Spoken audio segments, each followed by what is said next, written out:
The von Clausewitz aphorism that war is the continuation of politics by other means is certainly more applicable to authoritarian states than to democracies.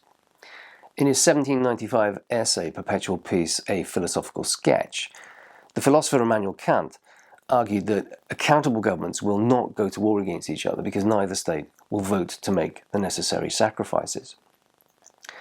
The political scientist Rudolf Rummel calculated that 353 pairs of nations fought wars between 1816 and 1991, and not one war was fought between two democracies.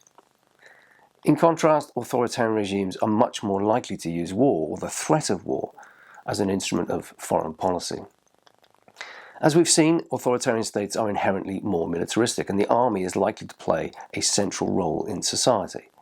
But most importantly, the lack of democratic accountability and the absence of a free press means that authoritarian states can act abroad with relative impunity, unconcerned about domestic opinion. Authoritarian states can also use militarism and war to help advance domestic policy goals. Hitler's rearmament program in the 1930s was designed to prepare for war, but also to stimulate the economy and reduce unemployment. Also, die Aufrüstung half dabei, den Rest der Arbeitslosigkeit zu beseitigen, sodass das ganze Volk voll arbeitete, voll verdiente, voll ernährt wurde. Mussolini's African imperialism helped overcome the imperial frustrations that had bitterly divided Italy after World War I.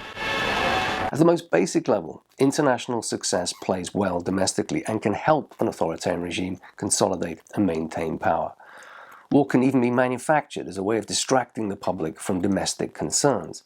A so-called diversionary war is fought to provide the state with a rallying point to unite the nation, so-called rally round the flag syndrome, and a justification to suppress any ongoing internal dissent.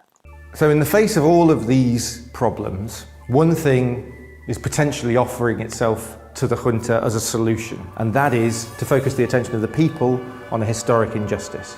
And if the Falklands to the Argentinian people is a historic injustice, then perhaps that is something that can unify a nation and provide an externally focused way of moving on from the horrors of the dirty war.